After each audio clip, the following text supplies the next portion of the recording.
So we provide individual, couples, family, and even band counseling, which is kind of like a family, right? To be able to see somebody who's walking the same path say, yeah, I mean, I had depression, and yeah, I was thinking about killing myself at one point, but this is what I did to take care of myself. As I tell people all the time, having a mental health issue or having a substance use issue is just, these are chronic illnesses, just like having diabetes or high blood pressure. Historically, it was more of like the old school traditional, you have to do X, Y, and Z to get better. But we realize that's not the case. There is no have to. You don't have to do anything. So we honor anybody's path. Certainly, if anybody out there hears this, they can always call SIMS. You don't even have to be in the music industry. We talk to a lot of people who are just trying to figure out how to get help for themselves. What you want, like, do you even want to stop? Because that might be part of the hurdle, right? He and I worked together for over a year, and now he's doing amazingly well. Welcome to the Collaborative Resource Hub by Wellness Provisions. Our mission is to bridge the gap between mental health, wellness, and music, specifically rock and roll. I'm Amy McBride, owner of Wellness Provisions, the most badass wellness business. Wellness Provisions supplies rock and rollers with high-quality supplements. We give you a trustworthy place to go where you can essentially shop blindfolded. Our wellness kits were created out of a need to simplify your shopping experience and make it stress-free. You'll get the most effective nutrients in the least amount of bottles with the least trial and error. Immerse yourself in the Collaborative Resource Hub by going to our website, where you'll have access to helpful resources that can nudge you in the right direction. Let's inspire each other. If that guy did it, so can you. Find the Collaborative Resource Hub interviews on YouTube, all major podcast platforms, and subscribe to our newsletter to stay in the loop. Last but not least, my legal disclaimer: nothing in this interview or the Collaborative Resource Hub substitutes medical advice. Please connect with your GP if you need medical guidance. Patsy, thank you so much for being here. Thanks for having me, Amy. I'm excited. Yeah. So you work at the SIMS Foundation. Can you just touch on a little bit about what you do, like everything that you do, and what makes SIMS Foundation so unique? Sure. Well, I am currently the executive director of the SIMS Foundation, and I have held that title for just over a year. I was originally hired to be the director of clinical services. So that's a lot of titles, but essentially, SIMS Foundation, it might be easier to start there. So we're a nonprofit. We're located in Austin, Texas. We've been around for 26 years. We serve musicians, music industry professionals, and their dependent family members. And we serve them by helping them with all of their mental health, emotional struggles, and substance use issues.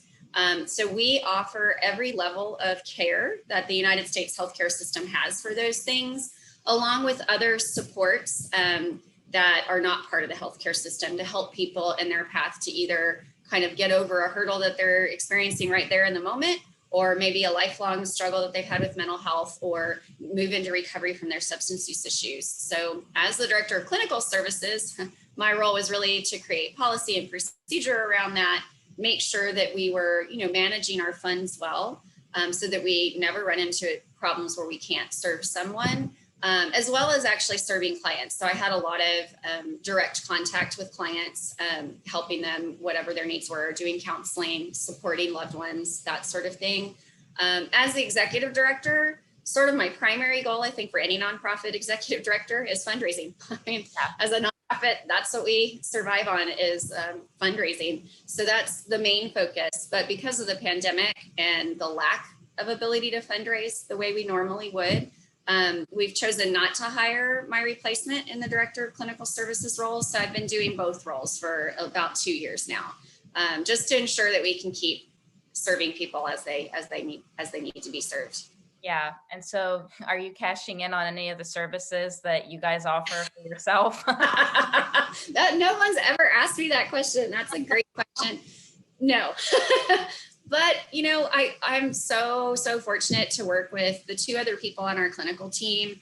I think for us as a team, the pandemic has been hardest on us, because when you're in a moment with a client that's particularly heavy and difficult to kind of shake off, when we were in an office together, we could just get together as a team and talk about what you just experienced and support one another through it, and kind of consult on how we handled it to be sure that everything's okay. And we don't have that. So It's been really, really difficult to be sitting in our own homes and doing all of this on the phone and not having that outlet. So we do tend to text each other if we've had a particularly difficult time to kind of set up a Zoom call really quickly so we can all see each other. And we've been known to start crying on those calls many times because it's been a really rough year for everyone. But yeah, no, we don't use our own services. Um, I love how do you handle clients who maybe don't want to follow like the traditional or normal path? Mhm. So I will say that in the last 4 years that this clinical team has been working at SIMS, one of our missions was to expand our services and the community's understanding of what recovery from a mental health issue or a substance use issue looks like. Mhm. Historically, it was more of like the old school traditional, you have to do X, Y, and Z to get better. But we realize that's not the case. There is no have to. You don't have to do anything. So we honor anybody's path. If they tell us, if they come to us with even a major substance use issue and they want change, but they don't want abstinence, we're fine with that. We immediately talk to them about harm reduction and how to get the support that they need for that. You know, how we even to go so far as to talk to people who are using heroin or other opioids to be sure that you're using with a buddy so that that buddy has the Narcan to save you should you die from whatever you just took. And that's a very different shift from where the organization had been. So we're very supportive of that. And we are constantly looking for ways to support that non-traditional pathway.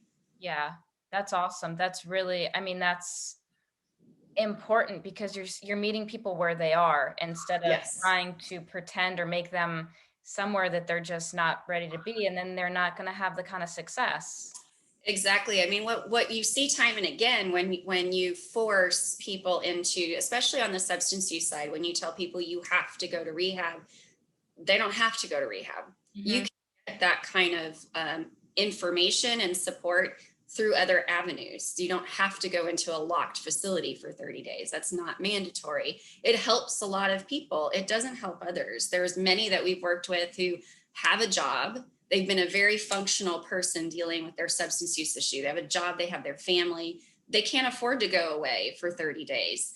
And if you tell them that that's what they have to do, well, then they're going to choose not to do it, right? So we talk to them about, I don't care if you want to go to a therapist and that's how you want to tackle it. Let's get you to a therapist. That's cool. And maybe after you get a little bit further down the line, you might decide for a different level of care. But I'm not going to tell you what's right for you. I'm going to explain all of the levels of care and make sure you understand the differences. We'll always let you know what we think is the best for you in that situation. But if you say, I don't want to do that, cool, which one sounds good? And let's get you to that level of care. Yeah. It's really helped. We've had a lot of success with that and people not going that round robin, just going back and back and back into residential. You know, it's that definition of insanity, right? Just doing the same thing and expecting a different outcome. And that's kind of what's happened historically is people, well, I had a relapse. I'm going to go back to rehab.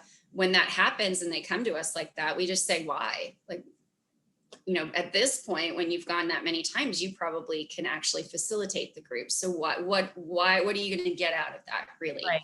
We have those kinds of really in-depth conversations with our clients to make sure that they're making the right choice for them. Yeah. What are, like, if you could kind of broad stroke, say, what are some of the most utilized services? Counseling by far. I would say that, because we work in the music industry, people that I meet when I'm talking about SIMS have this preconceived notion that by far what we're dealing with is substance use, and it's not.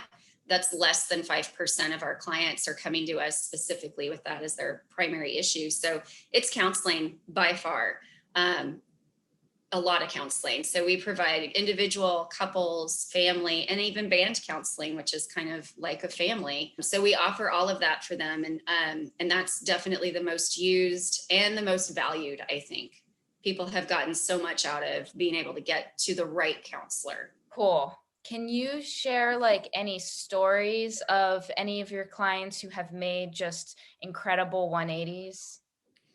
Yeah, I mean, I smile because so many, to be honest with you, just so many. Um, without using names, one of the very first experiences I had then as the director of clinical services was with a musician who had had a long substance use journey. He had just come out of residential and was super like psyched about life. And I think that at that point was maybe his 12th time in residential. And so I'm just meeting him and I'm listening to his story. And the prior director of clinical services was there too. He was retiring. So we were doing a joint session. And the whole time I was thinking of like, is his exuberance and excitement real? Or is it sort of that nice little honeymoon period you get after you get all the stuff out of your body and you're like seeing the world again? And he did quite well for a bit. Excuse me, but when he came back around in bad shape again, that was my first time to have that kind of conversation. Like, well, what are we doing? Like, why would we do this? We need to set goals. We need to understand what you want. Like, do you even want to stop? Because that might be part of the hurdle, right? He and I worked together for over a year, and now he's doing amazingly well. He went to work for the facility that he went to the last time. And is now just an advocate for lots of different pathways, because when he really got solid on his own recovery, he found his own pathway. He started doing a lot of sort of Eastern philosophy things that were helping sustain him. And that was not anything he ever learned in a treatment facility. That was through his own exploration and from having discussions with a mental health professional like me saying, that's amazing. Like, go do that. You know, the 12-step didn't work for you. Go do that thing. That sounds awesome. And then report back to me because I've never heard about it. And so just having that, somebody to tell him it's okay. Yeah. And not say you have to do it the other way. So he's one of my like longest term clients that it's just been nice to see that arc. And then, you know, we are fortunate to hear probably at least weekly, one of us on the clinical team speaks to a client who very first thing out of their mouth is, you saved my life. And that was either because we do things like if people post things on Facebook and they're clearly having some sort of bad situation, we will work to find that person and gain access to that person to say, look, we were, you know, this was brought to our attention. We're here for you. And then when we have those conversations with those people that we literally went out and picked out of the world and said, Wow, whatever you're thinking, come talk to us, to have those people then after getting into counseling and stabilizing to say, like, I wouldn't be here literally in that instance if you had not called everybody you knew who might possibly know me because somebody said I was threatening something on Facebook. So it's those kinds of things that we do that nobody really knows about unless we do it for you. And most people think we're just like connecting you to people and then we're done with it, but we're not. And so when we hear you saved my life, oftentimes it's literally somebody at SIMS who definitely saved their life through the efforts of trying to access them. that's incredible. I mean, I feel like it's above and beyond, but holy cow, that's above and beyond. That's amazing. Yeah, that is what sets us apart. So there are lots of beautiful organizations in the United States and in the UK, because I've been talking to a lot of people across the globe that do beautiful work with people in the industry, but there is no other organization like SIMS. Last year, we did almost 1,300 hours of case management with our clients. And that's just with 2 full-time clinicians on staff. Well, 1.5 really, because I'm a half. And then our case managers. So that's a very small number of people. We're constantly engaging with our clients. We don't just connect them to the right counselor that's in our network. We're talking to that counselor. If we know this person is coming in a very acute state, we're communicating with that counselor. I need you to let me know when they call for their first appointment. Please let me know what's happening, because we really think maybe they needed a higher level of care. We want to be sure that they're safe. So we have those conversations all day long, every day, to make sure our clients are being taken care of. And there isn't any other org that does that, that has their own network of providers that they've interviewed. They've talked to them about SIMS. They decided that they're appropriate for our organization. And then when meeting with the client and hearing what their needs are, saying, this is the counselor for you. And not just saying, here's a laundry list of counselors, go find one. Right. We pick them and connect them to that person. So it's very different, and there's nothing like it anywhere else. That is so cool. That's, Yeah. that's special to say the least. Yeah. I couldn't be prouder, to be Yeah, no honest. kidding. I mean, it's Yeah. just, it's genuine. And I mean, you are with that person through every aspect of their journey. Yes, we are. What, I guess if someone is struggling, what kind of tips do you have for them? You know, I think because of the pandemic, we're in our 13th month of this mess. Um, it's all over. The one thing, and it sounds so trite, is to just remind people that literally now every single person is experiencing exactly what this person is experiencing. And we've never been in a point in time where we could say that. Mhm. The therapist, you're trained not to say things like, I understand what you're going through, unless you really have gone through it, right? And oftentimes you haven't gone through it. But now we can honestly say, look, what you just described, I just talked about in an interview with Amy. Like, I'm totally experiencing the brain fog and the anxiety, that kind of low grade anxiety that everybody's kind of experiencing. So there is comfort in knowing that it's not just you. Everyone I talk to professionally, personally, is experiencing the same thing to varying degrees. There's truth in saying get out in nature. Like, there's value in getting out, especially in the early days of the pandemic when we were really locked up. Like, get out, walk your neighborhood, get some sunshine, because without that, you are going to go stir crazy. It's just not healthy for us to be that separate and locked up. So those are like those basic things, right? Making sure that you're eating properly. Like, this is a time where this industry, when you're touring and the late nights and all of it that impacts this industry, something like eating right is not easy. It's not that they are choosing not to. It's very difficult to fit that in. But this was a perfect time to get into good eating habits, right? You're just basically locked up. You're not going anywhere. Let's start eating properly and see what that does for you. I mean, those are basic things that are hard to do when we're doing our normal life. Mhm. This was like a reset for everybody, that there were opportunities to kind of see what helped you in that time that you can't connect with other people. And that might've been your outlet. There's so many things, but I think the basic thing is understanding that every single person right now is experiencing these feelings. Yeah. Yeah. And I guess the community aspect is big, and finding someone that you trust, allowing yourself to be vulnerable, to reach out to close ones and see Yeah. who can be supportive, I would imagine. Yeah, absolutely. And I mean, obviously there's stigma around the things that we work with people on, which is unfortunate because, as I tell people all the time, having a mental health issue or having a substance use issue is just, these are chronic illnesses, just like having diabetes or high blood pressure. Mhm. And we hide those things from people. But we do hide these emotional struggles and substance use issues from people. And there's no reason for it. It's just part of the human condition.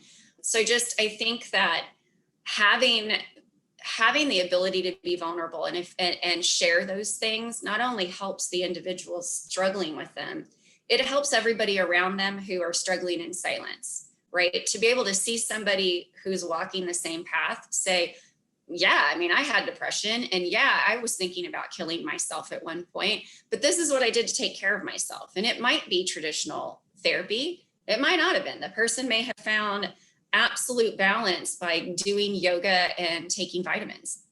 That if that's their journey and it helped them get better, more power to you. But the more that we're able to talk about it and share our experiences, and I have seen some of that more during the pandemic, because you had no choice but to be vulnerable. And it also made it helpful that a lot of your connectivity to your friends and family was through this kind of thing, Yeah. which made it seem less scary to say I'm depressed, or I started drinking too much, or I'm feeling anxious, right? This makes it feel more comfortable. Mhm. So I've seen a lot more people getting more vulnerable with those in their kind of social circles. That's good. Yeah, Yeah. because it feels like there's some distance, but you're still being able to be open. So, Patsy, if you could share like some words of wisdom for someone who's feeling lost or scared, what would you tell them? I think anytime any human feels lost or scared, having one trusted person, it doesn't have to be a professional, but reaching out to somebody that is part of your world that you know will understand you, not somebody that you've never maybe had that level of conversation with. And just let them know this is how you're feeling. And it does, again, just one person and just getting it out. It's a small part, but it's part of the beauty of therapy, right? Is to have somebody to kind of dump your darkest thoughts onto and get it out.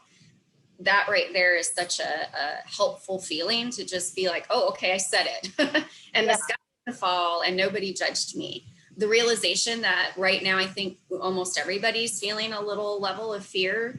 And lots of us are feeling lost. There's lots of people in the world who don't know what their job's going to look like when they go back. Are they going back to an office? Like there's so many uncertainties right now that everybody's feeling a little lost and sort of like directionless because you don't know when things are going to start or stop again. So again, going back to that pandemic situation, we're all kind of in the same like miserable boat and we're just kind of going around and around waiting for something to happen, right? So just knowing that and just talking about it, it makes you feel so much better. Certainly, if anybody out there hears this, they can always call SIMS. You don't even have to be in the music industry. We talk to a lot of people who are just trying to figure out how to get help for themselves, no matter where they are in the United States. And we talk to them and we find out their information, like what's happening with them, and where do they live and all of those things. And then we can do the research for them to find the people in their area that can help them. Because there's lots of organizations out there that can help people. It's just, if you don't work in this field, it's impossible to figure it all out. Yeah. So that for sure, we're always here to answer questions for folks. And if someone's feeling discouraged, I guess, like if they are on a path for their recovery, for whatever it could be, and they're feeling like it's just not working, I guess, what would you tell them? I think the first thing I would say is what I said earlier. There is no right way to be in recovery from a mental health issue or a substance use issue. There is no cookie cutter way. So if you're in your recovery, whatever that looks like for you in the moment, and it's not working, either do research on what the other opportunities are. So for example, if you like support groups, but the 12-step support groups don't quite feel like a fit, there's lots of other types of support groups. You can go to Smart Recovery, you can go to Celebrate Recovery. There's a lot of them. So just simply Google recovery support groups and see the different types and then try them on for size because they're not all the same. You could call up a recovery, what's sort of looking for, substance use organization and ask them for information about where are the support groups in my area. So they can easily like guide you wherever you're living. Again, SIMS could also definitely help you, but just recognize that you can take bits and pieces from all these different types of things to help you in your recovery and make it your own. We've got well, the Colorado River runs right through Austin, but we call it Lady Bird Lake, even though it's a river, who knows? There's ducks and geese that are down there all the time. And I used to work in the prison systems and I used to tell those guys who hated 12 steps. I was like, look, if you want to go sit at Town Lake and watch the ducks every morning and that's your recovery, then that's your recovery. And no one had ever said that to them. They were told you have to do these things and it never quite worked for them. So just open up your mind to what recovery could look like. What would that be for you? Put it down on paper and then go find out if that's a thing. Yeah. Or maybe create it as your own thing. That's it. I guess think about things that you enjoy doing and that make you feel good and do more of things. Mm-hmm. Yeah. Yep. And then inevitably you're going to find other people that are doing that thing and you will create your own community. That's the thing about especially substance use disorder. It is a break in community that is so detrimental. You lose all of your community when you're lost in that world.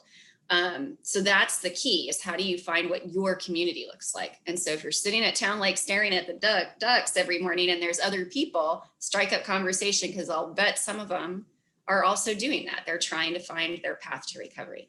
Yeah.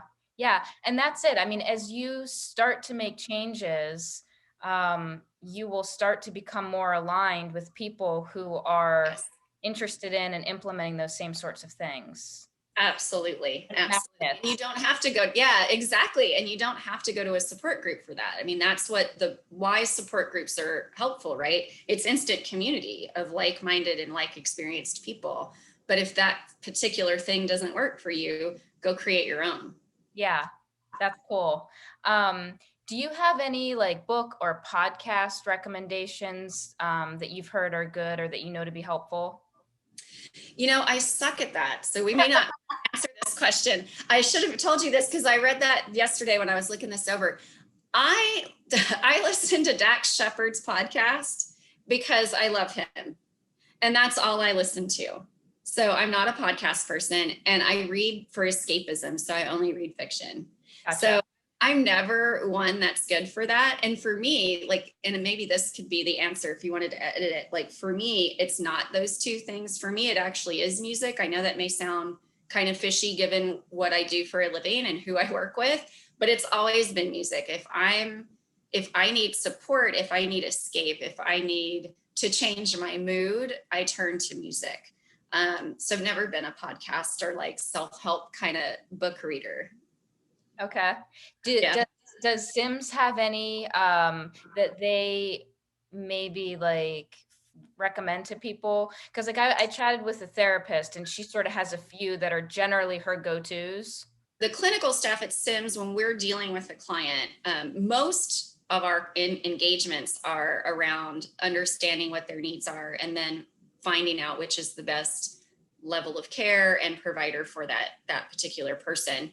But when we have a closer relationship with some of our clients who come and meet with us on a more regular basis in non-pandemic times, we have been posed with that question. Like I've just, things, especially around grief, that one seems to be the one that pops up the most. Like I just had a loss. I've talked to my therapist about it, but do you have book recommendations? And typically what we do then is just come together as a team and try to figure out what we think is the best recommendation. So it's not that we have like a standardized list that we use, because again, we're very person-centered. Not all books would be the right book for that person. So, but all of our therapists would do that as well. So if their client, SIMS client was like, hey, I'm struggling with this, they all have their kind of go-tos. Yeah. But from our perspective, it would be more of getting together as a team and going, well, we know client A really, really well. I don't think that book's gonna like work for them. And so it's more of a discussion to try to figure out what's the right fit. Okay. It's crazy how much you and your team really do like powwow to get it right for the client. Yeah, and you use the phrase labor intensive earlier, and it is, and I've been questioned about that at times. Like, well, why is that necessary? Why? That just seems like a waste of time. You should just send people to wherever. And it's like, well, that's a good service to have when you have a trusted entity that you could go to and say, I'm struggling with blank, and they give you a list of people to go see. That not at all denigrating that. That's needed and a very valued service.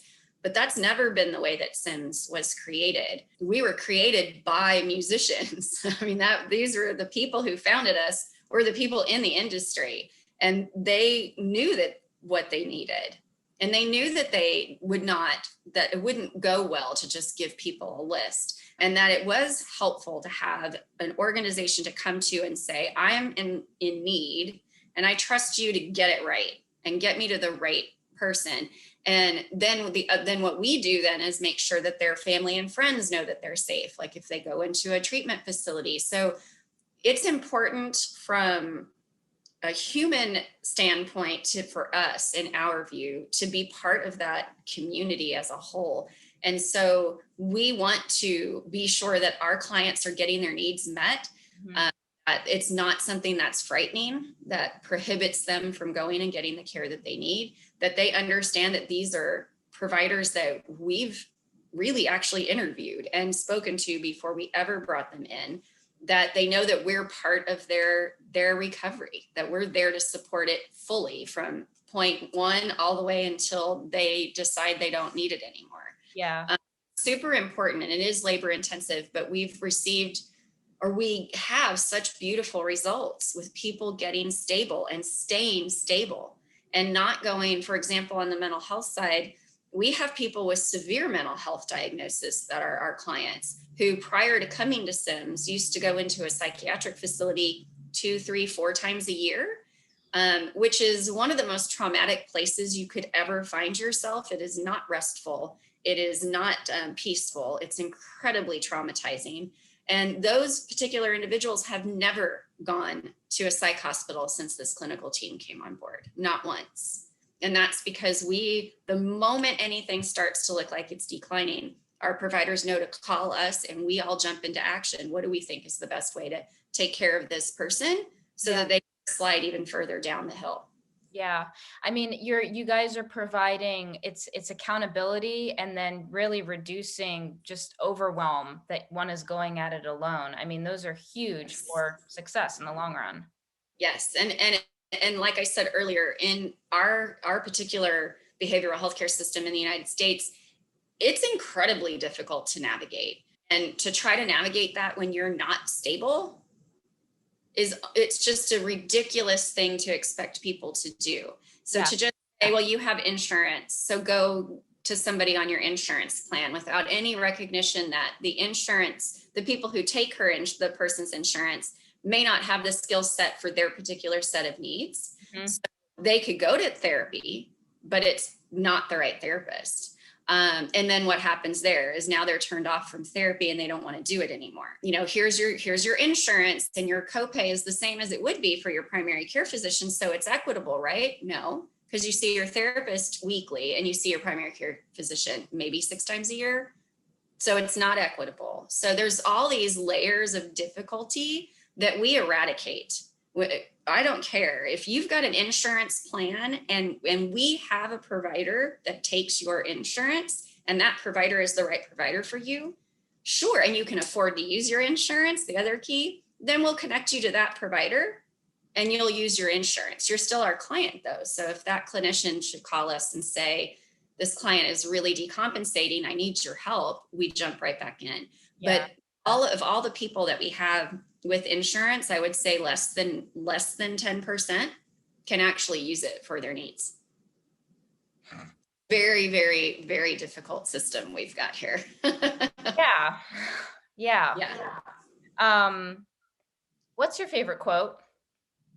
Oh, I want to get it right because I would hate to misquote Mahatma Gandhi. That would be bad. So this is a quote that I latched onto early in the sort of political situation the United States found itself in the last 4.5 years. So right at the start of that, when we were really starting to get all this contentiousness and vitriol and hatefulness was just suddenly bubbling up to the surface, I was personally sort of floundering with how do I deal with this? This is a lot. And I found this quote and I've clung to it. So it says, humanity is an ocean. If a few drops of the ocean are dirty, the ocean does not become dirty. And that I have to keep reminding myself when, ugly things happen. That's made me feel comforted, I guess. Yeah, that's good. Does SIMS have anything cool coming up or anything that you'd like to make people aware of? Yeah, we are very focused on expanding across the nation. So ideally, we would like a SIMS in every music city across the nation. So we're fundraising for that because that's going to take a little bit of money and a few more employees. That would be helpful.